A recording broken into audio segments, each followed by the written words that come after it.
Narinig na ninyo ang balita. Kung meron kang magulang, lolo, lola o ikaw mismo ay 60 years old pataas, pakinggan mo ito ng mabuti dahil maaaring magbago ang buhay ninyo simula ngayon.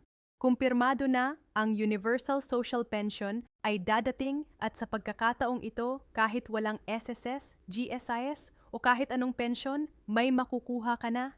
Isipin mo, milyon-milyong matatanda sa buong Pilipinas ang nagtrabaho ng buong buhay nila, nagpagod, nag-alay ng lahat para sa kanilang pamilya at wala silang natanggap na kahit isang piso mula sa gobyerno. Pagdating ng katandaan, tapos na ang panahon ng pagkakamali na yon. Ngayon, ang bawat senior citizen na taong gulang pataas na walang anumang pensyon ay posibleng maging kwalipikado sa programang ito at hindi lang basta maliit na halaga. Pag-uusapan natin ang totoong numero, kung sino ang matatanggap, kung kailan magsisimula at ang pinaka-importanting tanong, paano mo makukuha ang pera na ito? Maraming nagtatanong, maraming nagkalat na maling impormasyon sa social media. Kaya nandito tayo ngayon para bigyan ka ng tumpak, kumpleto at mapagkakatiwala ang sagot. Bago ka umalis sa video na ito, sisiguraduhin naming alam mo ang lahat ng kailangan mong malaman. I-like ang video na ito ngayon para makatulong ka ring maiabot ang importanteng impormasyon na ito sa bawat senior citizen na nangangailangan. Sama-sama nating tulungan ang ating mga matatanda. Let's go mga kababayan! Ngayon ay isa sa mga pinakaimportanteng balita na maing marinig ng bawat pamilyang Pilipino, lalo na ng mga pamilyang matagal nang naghihintay ng tulong para sa kanilang mga matatanda. Kaya kung nandito ka ngayon, huwag kang aalis kahit sandali dahil ang bawat salitang maririnig mo sa video na ito ay may malaking kabuluhan para sa iyong kinabukasan at sa kinabukasan ng iyong pamilya. Magsimula tayo sa pinaka-fundamental na tanong. Bakit ba kailangan ng Pilipinas ng Universal Social Pension? Para masagot natin ito ng tama, kailangan nating balikan ang katotohanan ng buhay ng karamihan sa ating mga matatanda. Isipin mo ang isang lolo na nagtatrabaho bilang magsasaka. Sa loob ng 10 taon, walang employer na nagbayad ng SSS para sa kanya. Walang kontrata, walang benepisyo, walang proteksyon. Pagdating ng kanyang katandaan, wala siyang maaasahan kundi ang kanyang mga anak. At kung wala siyang anak na may kakayahang tumulong, nag-iisa na lang siya sa kanyang paghihirap. Ito ang katotohanan ng milyon-milyong matatanda sa ating bansa. At ito mismo ang problemang layunin ng Universal Social Pension na ayusin ng tuluyan. Ayon sa mga pinakabagong datos, halos pit ng mga matatanda sa Pilipinas na may edad anong taon pataas ay walang anumang regular na pensyon. Ibig sabihin sa bawat temol o lola na nakikita mo sa iyong paligid, 7 katao sa kanila ay araw-araw na namumuhay ng walang garantisadong kita. Ito ay hindi lang isang estadistika. Ito ay isang krisis na matagal nang umiiral sa ating lipunan. At ngayon ay may ginagawa na tayong ketong hakbang upang tugunan ito. Ngayon, bago natin talakayin ang lahat ng detalye ng programang ito, nais kong linawin ang isang bagay na maaaring nakakalito sa marami sa inyo. May pagkakaiba ang Social Pension Program na kasalukuyang tumatakbo sa ilalim ng DSWD ang Pantawid Pamilyang Pilipino Program or 4P. Kung ang Universal Social Pension na pinag-uusapan natin ngayon, ang kasalukuyang programa ay limitado lamang at may mga kondisyon na kailangang matugunan. Ang Universal Social Pension sa kabilang banda ay layuning palawakin ang saklaw upang maabot ang lahat o halos lahat ng mga matatandang walang pensyon sa bansa. Iyon ang salitang universal, pangkalahatan, malawak at inklusibo. Kaya paano ito gagawin? Ayon sa mga panukalang pinag-uusapan sa ating Kongreso at sa iba't ibang ahensya ng gobyerno, ang layunin ay magbigay ng regular na halaga ng pera sa bawat senior citizen na 6 taon pataas na hindi kasalukuyang nakatanggap ng anumang pensyon mula sa SSS, GSEs o anumang katulad na ahensya. Hindi ito isang beses na tulong lamang. Ito ay isang regular buwanang benepisyo na layuning maging bahagi ng buhay ng ating mga matatanda hanggang sa kanilang huling araw. Ngayon, ang tanong na nasa isip ng lahat, magkano batay sa mga panukalang pinag-uusapan ang halaga, ay maaaring umabot sa PH 500 hanggang PH 110B at PH 500 bawat buwan depende sa kung anong bisyon ng panukalang batas ang magiging penal. Alam ko ang ilan sa inyo ay sasabihin maliit lang iyon. Pero kababayan, para sa isang lolo o lola na wala talagang mapagkukunan ng regular na kita, ang PH5 bawat buwan ay kayang-kaya ng tumulong sa pagkain, gamot o iba pangunahing pangangailangan. At higit sa halaga ng pera, ang mensahe ng programang ito ay malinaw. Kinikilala ng gobyerno ang iyong halaga, ang iyong sakripisyo at ang iyong kontribusyon sa lipunan. Pero huwag tayong mapahinto sa usapin ng halaga. Pag-usapan natin ang eligibility. Sino talaga ang karapat-dapat makatanggap ng universal social pension? O yung mga pangunahing kondisyon na pinag-uusapan ay ang mga sumusunod. Una, kailangan mong mayroon 6 taon o higit pa. Pangalawa, kailangan mong residente ng Pilipinas. Pangatlo, at ito ang pinakamahalaga, hindi ka dapat kasalukuyang nakatanggap ng anumang regular na pensyon mula sa alinmang ahensya ng gobyerno, kabilang ang SS, GSIS, AFP, PMP at iba pa. At pang-apat, kailangan mong mapatunayan na wala kang sapat na kabuhayan na nagmumula sa ibang pinagkukunan. Ngayon, marami ang nagtatanong, paano kung ang aking asawa ay may SSS pension, makakatanggap pa rin ba ako? Ang sagot dito ay nakasalay pa sa pensyon ng batas, pero ang pangkalahatang direksyon ay ang programa ay para sa individual.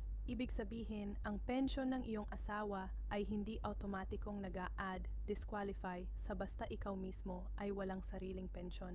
Pero importante pa ring abangan ang opisyal na guidelines kapag lumabas na ang pinal na batas dahil maaaring magbago ang mga detalye. Pag-uspaning ang proseso ng pag-apply, ito ang bahagi na pinakainteresado ang karamihan sa atin. Tama ba? Dahil kahit gaano kaganda ang programa, kung hindi mo alam kung paano mag-apply, hindi mo matatamasa ang benepisyo. Batay sa kasalukuyang estruktura ng mga katulad na programa sa ilalim ng DSWD. Ang proseso ng pag-apply para sa Universal Social Pension ay malamang na magsisimula sa iyong lokal na pamahalaan, specifically sa iyong barangay. Ang barangay ang magiging unang punto ng pakikipag-ugnayan at sila ang magsasagawa ng paunang pagtatasa kung ikaw ay karapat-dapat o hindi. Mula sa barangay, ang iyong aplikasyon ay aakyat sa munisipyo o lungsod. Pagkatapos ay sa probinsya at sa huli ay sa DSWD sa nasyonal na antas para sa pinal na pag-apruwa. Ito ang tipikal na proseso ng mga programa ng gobyerno at malamang na susundin din ito ng Universal Social Pension. Ang mahalagang bagay ay ihanda mo na ang iyong mga dokumento ng maaga, ang iyong birth certificate para mapatunayan ang iyong edad. Isang valid ID, proof of residency tulad ng barangay certificate at isang pahayag na nagpapatunay na wala kang kasalukuyang pensyon mula sa ibang ahensya. Ito ang tamang panahon para pag-usapan ang isang bagay na hindi palagi tinatawid ng mga tao ang kahalagahan ng pagiging handa. Napakaraming senior citizens sa ating bansa ang makapag-apply ng mga programa ng gobyerno dahil hindi nila mahanap ang kanilang mga dokumento. Ang kanilang birth certificate ay nawala na. Ang kanilang mga ID ay lipas na. At ang kanilang barangay certificate ay hindi pa nai-update. Kaya ngayon, habang maaga pa, nais kong hilingin sa inyo, tulungan ang inyong mga matatanda sa pamilya na maayos ang kanilang mga dokumento. Bisitahin ang PSA para sa birth certificate. I-renew ang mga ID at makipag-coordinate sa barangay para sa mga kinakailangang patunay. Huwag hintayin pang mag-anunsyo ang gobyerno bago kayo kumilos. Maghanda na kayo ngayon. Ngayon, pag-usapan natin ang timeline. Kailan ba talaga magsisimula ang Universal Social Pension? Ito ang tanong na may pinakamaraming hula at maling impormasyon sa social media ngayon. Ang katotohanan ay ang panukalang batas ay kasalukuyang nasa proseso pa, pinag-aaralan, dinadebate at pinipino ng ating mga mambabatas. Hindi pa ito fully enacted bilang batas pero ang momentum ay napakalusog. Maraming senador at kongresista ang nagpahayag ng kanilang suporta at ang administrasyon ay nagbigay ng signal na ito ay isang prioridad. Ang makatotohanang timeline batay sa kasalukuyang proseso ng pambatasan ay maaaring umabot sa susunod na 2 hanggang 3 taon bago maisagawa ng buong buo. Pero maaari ring may interim or pilot programs na mailunsad ng mas maaga sa ilang rehiyon o probinsya. Ang importante ay ang direksyon. Ito ay nangyayari at ito ay darating. At ang pinakamainam na gawin mo ngayon ay manatiling informed at handa. Pag-usapan din natin ang pinansyal na aspeto ng programa dahil ito ang isa sa mga pangunahing tanong ng mga kritiko. Inuntaan galinga ang pondo para sa programa na ito. Ito ay isang lehitimong tanong at hindi tayo dapat matakot na harapin nito. Ang gobyerno ay nagbalangkas ng iba't ibang pinagmumulan ng pondo para suportahan ang programa kabilang ang reallocation ng ilang bahagi ng pambansang budget, ang paggamit ng revenues mula sa iba't ibang pagbubuwis at ang posibleng tulong mula sa international na mga organisasyon na nagsusuporta sa social protection program sa buong mundo. Ang mga ekonomista at eksperto sa social policy ay nagbibigay ng iba't ibang opinyon tungkol sa sustainability ng programa. Ang mga sumusuporta ay nagsasabi na ang investment sa social pension ay nagbubunga ng mas malakas na ekonomiya sa mahabang panahon dahil ang mga senior citizen na may regular na kita ay gumagastos sa lokal na ekonomiya, nakakatulong sa kanilang mga pamilya at nababawasan ang pangangailangan ng mas mahal na panlipunang serbisyo sa hinaharap. Ang mga nag-aalala naman ay nagtuturo sa malaking gastos ng programa at ang pangangailangan ng matibay na sistema ng pamamahala upang maiwasan ang korupsyon at maling pagtutugon ng pondo. Ngunit higit sa mga numero at debate, nais kong ibalik tayo sa katotohanan ng buhay ng ating mga matatanda. Kilala ko ang isang matandang babae. Tatawagan natin siyang Aling Maria na 70 taong gulang na naninirahan sa isang maliit na baryo sa Visayas. Buong buhay niyang ginugol ang pag-aalaga sa kanyang 6 na anak. Nagtitinda ng gulay sa palengke, naglalaba para sa mga kapitbahay, nagtatrabaho ng walang pahinga. Ngayon, ang kanyang mga anak ay nagtatrabaho din. Ilang nasa ibang bansa, ilang nandito sa Pilipinas at nagpapadala ng pera kung kayang-kaya. Pero si Aling Maria ay nararamdaman ang bigat ng pagiging pabigat sa kanyang mga anak. Ayaw ko nang humihingi, sabi niya. Gusto ko sanang may sarili akong pera. Ang Universal Social Pension ay para kay Aling Maria, para sa kanyang dignidad, para sa kanyang kalayaan, para sa kanyang karapatan. Bilang isang mamamayang nagbigay ng buong buhay niya para sa kanyang pamilya at sa ating lipunan. Ngayon, nais ko ring pag-usapan ang papel ng mga lokal na pamahalaan sa programa na ito. Hindi lang ang pambansang gobyerno ang responsable. Ang mga lokal na pamahalaan mula sa barangay hanggang sa probinsya ay may malaking papel na ginagampanan. Sila ang nasa unahan. Sila ang nakakakita kung sino ang tunay na nangangailangan at sila ang may kakayahang maabot ang mga matatandang naninirahan sa mga malalayong lugar na hindi madaling ma-access ng mga serbisyo ng nasyonal na gobyerno. Kaya naman, kung ikaw ay isang barangay opisyal o isang miyembro ng lokal na pamahalaan na nanood ng video na ito ngayon, may mensahe ako para sa iyo. Ang iyong papel sa pagpapatupad ng programang ito ay hindi mapapaliit. Kayo ang tulay sa pagitan ng batas at ng buhay ng inyong mga constituents. Maging handa mag-aral ng programa at siguraduhing walang deserving senior citizen sa inyong komunidad ang maiiwan. Para naman sa mga anak, apo o kamag-anak ng mga senior citizens, nais ko rin kayong kausapin ng direkta. Alam kong marami sa inyo ang nagtatrabaho ng husto para masuportahan ang inyong mga magulang o lolo at lola. Ang Universal Social Pension ay hindi ibig sabihing titigil na kayo sa pag-aalaga sa kanila. Ito ay isang tulong, isang supplemental income na magbibigay ng karagdagang dignidad at seguridad sa inyong mga mahal sa buhay at para sa inyo na nasa abroad na nagpapadala ng remittances para suportahan ang inyong pamilya. Ang programang ito ay isang paraan ng gobyerno na makiisa sa inyong sakripisyo na sabihin sa inyo na hindi kayo nag-iisa sa pag-aalaga sa inyong mga namatatanda.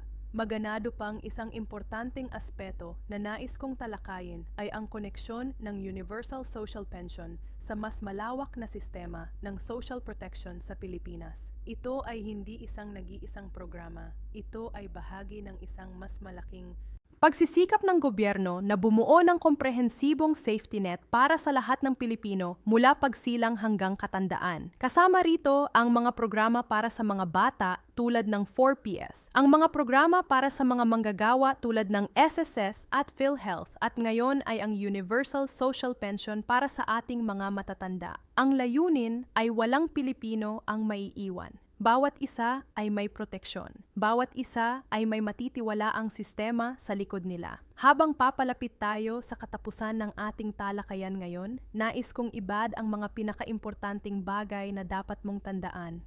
Una, ang Universal Social Pension ay isang programang nagbibigay ng regular na buwanang benepisyo sa mga senior citizen na 6 taon pataas na walang kasalukuyang pensyon. Pangalawa, ang programa ay kasalukuyang nasa proseso pahingapasan, pero ang direksyon ay malinaw at positibo. Pangatlo, ang pinakamagagawa mo ngayon ay ihanda ang mga dokumento ng iyong mga matatanda, birth certificate, valid IDs at barangay certificates. Pang-apat, ang pag-apply ay magsisimula sa barangay, kaya magtanong sa inyong lokal na pamahalaan para sa pinakabagong updates at panglima. At ito ang pinakamahalaga, huwag maniwala sa lahat ng inyong nababasa sa social media. Maraming maling impormasyon, maraming nagmamanipula ng mga balita para sa sariling interest. Magtiwala sa mga opisyal na anyo mula sa DSWD, sa Kongreso at sa Pangulo. Kababayan, ang Universal Social Pension ay hindi lang isang programa ng gobyerno. Ito ay isang pangako ng ating lipunan na ang pagtanda ay hindi katumbas ng pagiging malilimutan na ang sakripisyo ng isang buong buhay ng trabaho at pagmamahal ay may katumbas na dignidad at seguridad sa katusan. Ito ang uri ng lipunan na gusto nating itayo. Isang lipunang nagmamalasakit sa lahat, lalo na sa mga pinakamahina at pinakaangailangan. Kaya sa bawat isa sa inyo na nanonood ngayon, sa mga anak na nag-aalala sa kanilang mga magulang, sa mga apo na nagmamahal, san ka walang mga lolo at lola sa mga matatanda mismo na nagtataka kung may pag-asa pa sa kanila? Ang sagot ay oo. May pag-asa at ang pag-asang iyon ay nagiging katotohanan ngayon. Isang hakbang sa isang pagkakataon. Patuloy tayong mag-abang sa mga opisyal na anyo. Patuloy tayong makiisa sa talakayan. At huwag kalimutang ibahagi ang video na ito sa inyong mga kaibigan at pamilya, lalo na sa mga may matatandang kamag-anak na maaaring makinabang sa programang ito. Ang impormasyon ay kapangyarihan at sa pamamagitan ng pagbabahagi, ikaw ay nagiging bahagi ng solusyon. Salamat sa inyong oras, kababayan. Hanggang sa susunod,